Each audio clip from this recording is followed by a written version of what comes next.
Yun, magandang araw guys. Isang Saturday, busy road tayo ngayon papuntang SMX Convention Center. Puro tayo ng Makina Moto 2025. Tingin tayo ng Tosgas. Matinding sale doon para sa mga motorcycle accessories and actually motorcycle exhibit itself, para sa mga mamimili. Sana mura lang yung entrance. Di ako nakapag-book ng entrance at wala naman akong go time para maging free entrance. Kaya right now dito po tayo sa Molino. Time check, it's 12:24. So ano tayo, siguro mga around 1:30. Balikan ko na lang kayo when pag malapit tayo, no? Kasi hindi ko alam yung traffic or what sa kalsada. Ayoko na magsayang ng baterya. At palagi ko alam nyo naman yung way puntang MOA. So yeah, see you later. Okay guys, andito tayo ngayon sa Molino Boulevard. Nakita natin yung St. Dom dun, St. Dominic Bacoor. Smooth naman pala, hindi naman sobrang traffic. Pero syempre may stoplights. Yeah, hindi man ako mahilig kumunta rin, lalong walang pera pero ngayon gusto kong magpunta sa Makina Moto para may share naman sa inyo ano nakikita sa mga ganon. Isang titignan ko helmet so pinag-pray ko pa kung bibili talaga ako, kasi ayoko naman na gastos na out of impulse lang. Gusto ko yung pinagplanuhan, pinag-isipan at pinag-ipunan. Ngayon gusto ko lang talagang lumabas. Siguro dahil rin ako, medyo mahirap yung mga pumapasok ng trabaho sa amin ngayon, kaya gusto ko lang din mag-unwind. So sinama ko yung wife ko at the back. Yan siya and punta kami ng Makina Motos sa SMX Convention Center. Ay, masikip. Hindi na. Nag na. Ba't kaya pinalaki itong pinalaki yung drainage?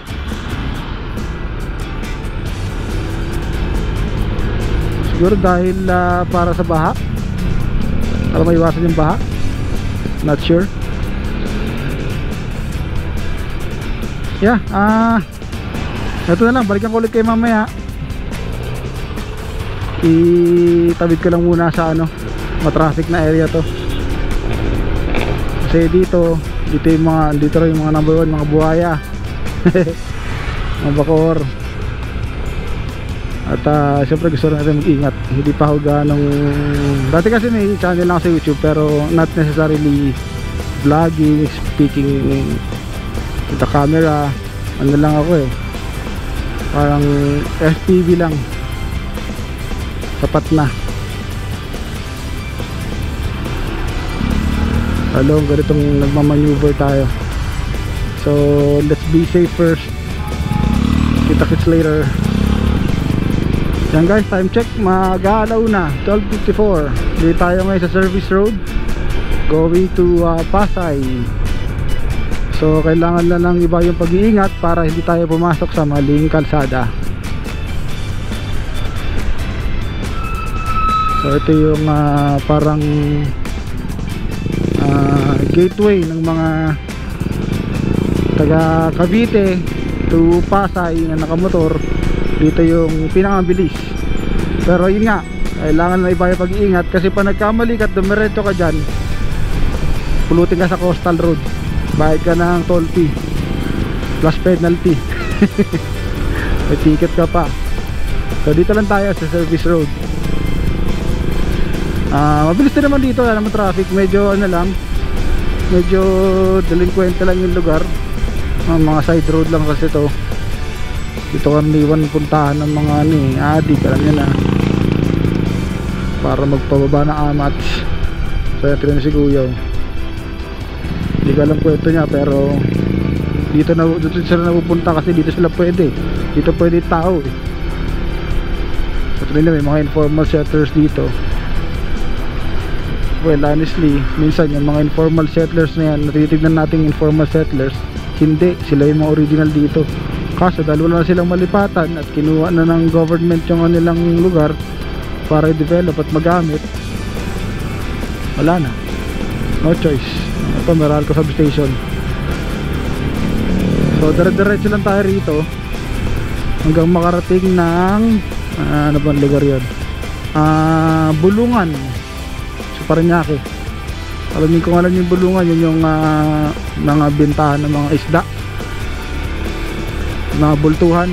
So doon bali parang tatawid tayo sa kabilang side na service road pupuntang Macapagal, and from doon dire-diretso na lang tumawa. I'm sure marami sa inyo nakakalam ito, lalo kung nagmamotor. So wala lang, share lang, chill drive lang tayo para hindi tayo mainitang ulo. Kasi isa yun sa isa yun sa pinagmumula ng init ng ulo, yung pagmamadali. So pagka resolve ka from the very start ng iyong trip to be chill, relax and calm, yun ang maano mo, yun ang makapala mo, yun ang mangyayari sa'yo kahit na may mga asshole sa kalsada. So ayokong i-term na kamote, yun lang gusto kong sabihin. Ayokong i-term na kamote kasi di magandang term yun, parang pang motor lang yun eh. Pero in actuality lahat naman eh, kahit 4 wheels, nag-drive ako ng 4 wheels, nag-drive ako ng 2 wheels, nagko-commute ako. Pag gusto mo maging walang yan ka talaga. So yun lang, gusto ko lang i-share sa inyo na tayo mismo bilang mabuting mamamayan ng Pilipinas, maging kalmante para maiwasan ang road rage. Yan mga humps, mga kalaban dito, humps, masisigip na part ng kalsada. So hindi tayo sa Barangay Ilaya. So yeah, ayan, mag-aalauna na. Tingin ko mga 1:30 talaga darating doon. Balikan ko later for an update. Alright, so yun nga guys, mga ka-rides, kakasabi ko lang, magdala ng pasensya at kalma kasi meron pa rin ulan. So kanina pagkasabi ko na magdala ng pasensya, maging kalmado, subukin ka talaga, biglang umulan, malaki yung patak, matindi. So naglabas kami ng Kapotet, nakapagsuot na kami, tumila, ngayon may nipis na lang oh. Kaya na ng GoPro yan, hindi na masisira yung GoPro ko dyan. So ano lang naman eh, around 20 minutes siguro doon na kami sa SMX. Covered parking naman doon, kaya wala naman sigurong maging problema. So sana lang wala nang rain showers dito sa parting to ng Pasay.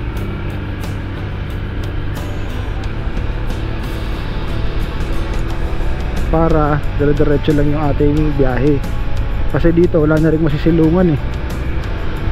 Doon kanina swerte pa merong flyover, ano ba tawag doon, Tulay Bridge nung C5. Dito wala na. Eh gaya nga nasabi ko, ayoko nang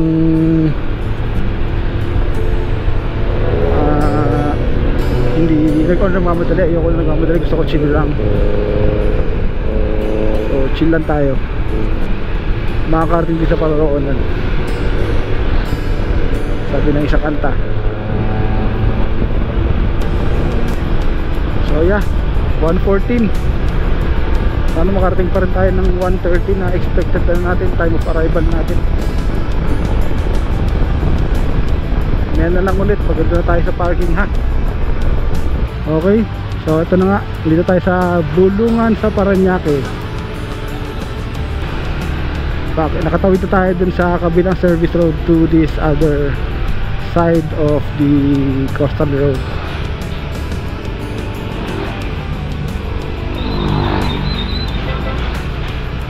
Punta tayo ng Macapagal.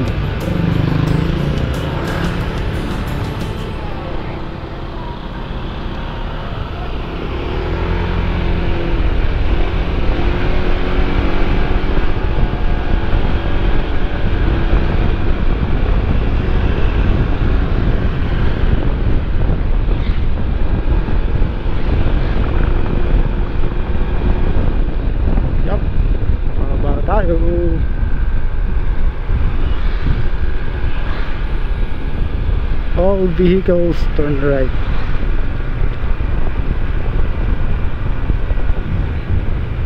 Beep.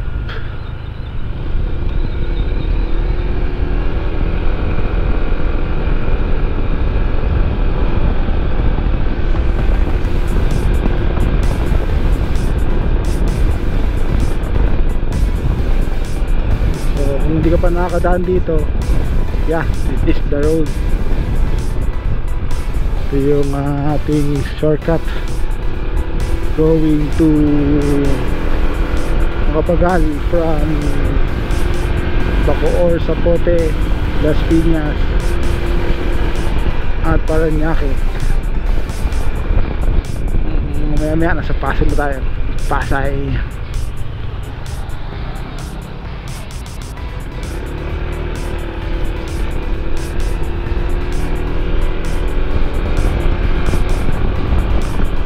Sogo.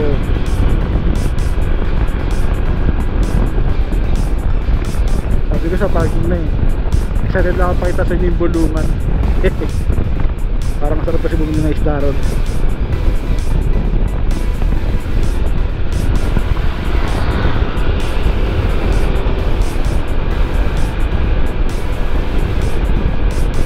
Tayo tinagod pa yung cellphone ko. Hindi ko alam parkingan ng ano. Walang parking ng SMX. Hi guys, dito tayo ngayon sa SMX. Ano to, full parking na? The next parking area. Yun, dun daw. Dun daw ang parking base sa pila.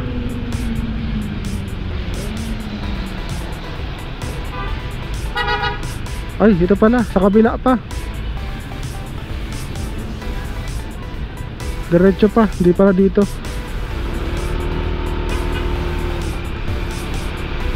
SMX basement parking. Yun.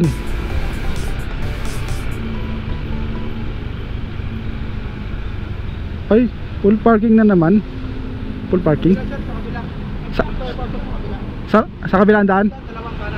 Thank you.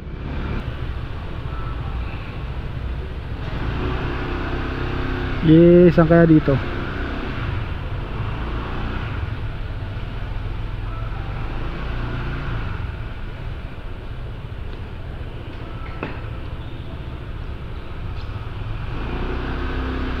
Panay mga big bike oh. 150 lang yung entrance guys. How much po? 150. Cash payment. Wala ko yan. Let's go in. Saan ba entrance? Babayad ko ng 150. Eh.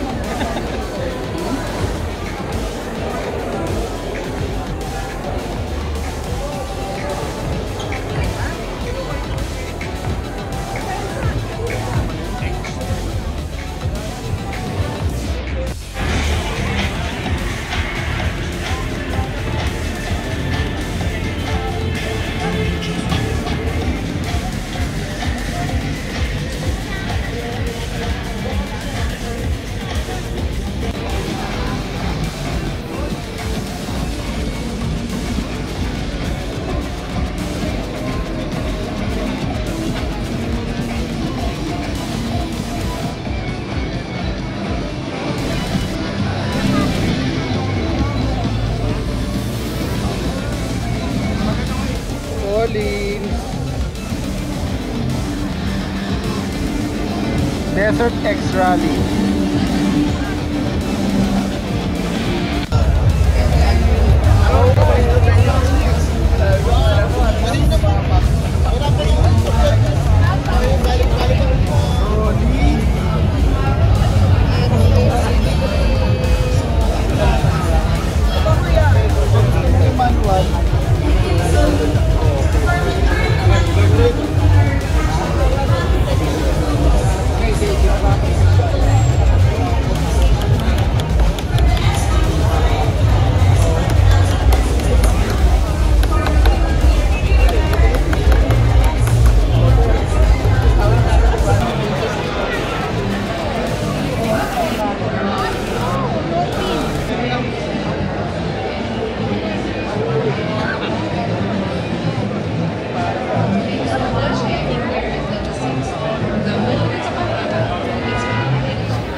Honda Goldwing.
Ha?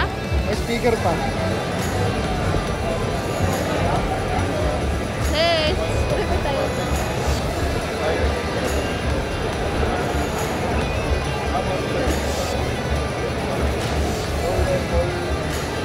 Doon sa kabila man tayo. Ayoko rin yan. May kukulat seating. Ay, bawal yata. Revolution Max 1250.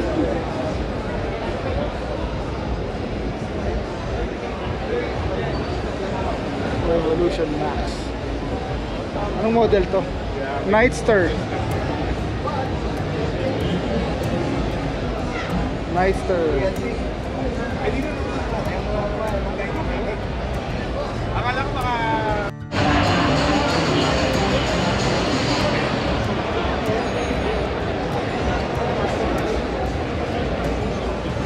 Harley Davidson, Manila.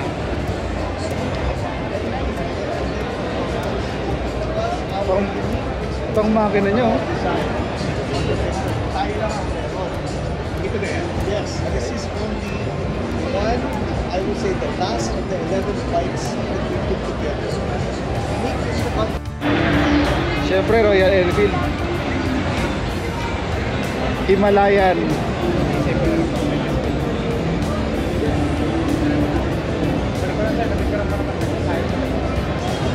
Kanilang Roadster. Wow!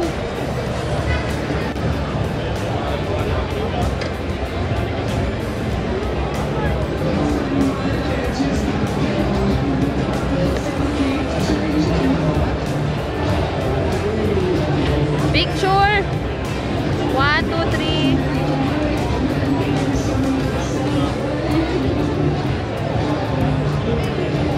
Oh, tingin ka, tingin.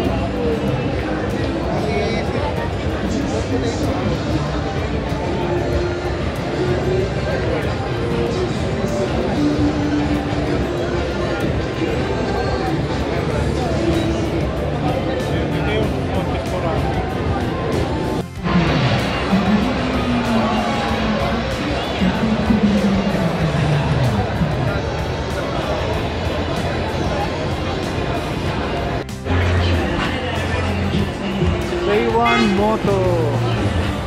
Breakfast ride na ulit.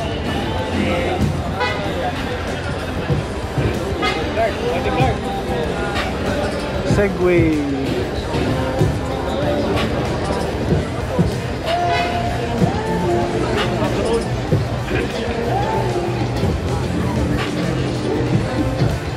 Ay, picture mo ako. Segway. Ayan.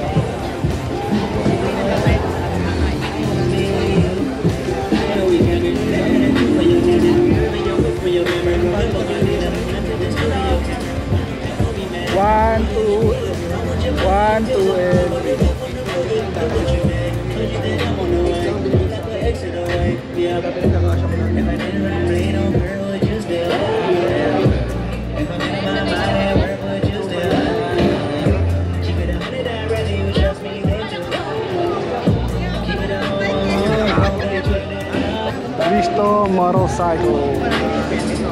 Zonte.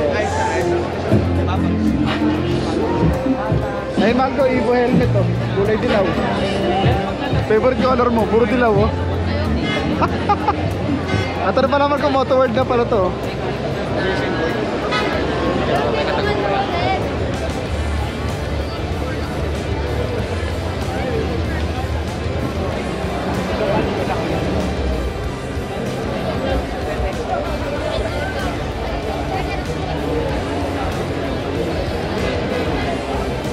Lagpas ulo, yung mataas, then only tumapantay din ako, okay? Okay. Let's go.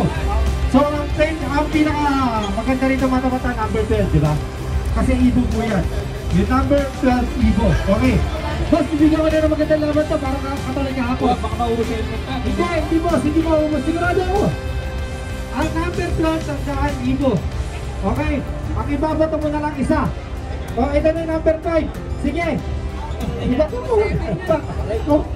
Bakit, boss? Nakakatawa ka! Kainis! Ano ba? Sige na sir, patuman ko.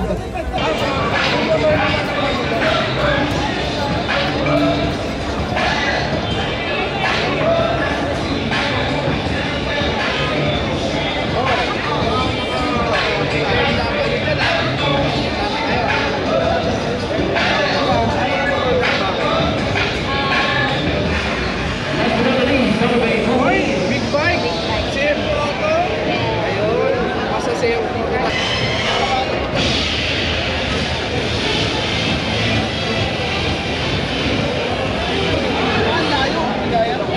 Ha?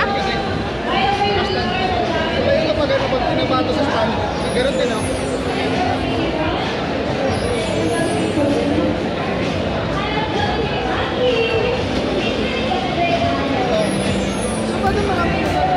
Tingin ka, tingin ka. Hi. Tablet kayo, tablet.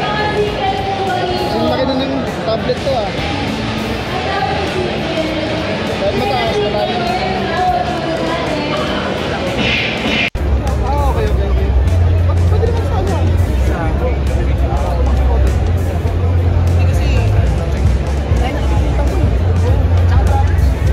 Pwede na kami mag-vlog. Oh, naman! Nagkasama na kami sa kilometer 9. Ay, oo! Ulit mo na para namamukha ako si Madam. Nagpunta ka nun dun. Ay mga rides, ito may bago tayong helmet from Evo Team Gravity. Ayan yung ating bagong intercom, Fluidcon Hero. Shout out kila Direk Gino, Laboy first time na nag-introduce sa atin ito. And yeah, kinakabit na ni Kuya yung sa aking wife.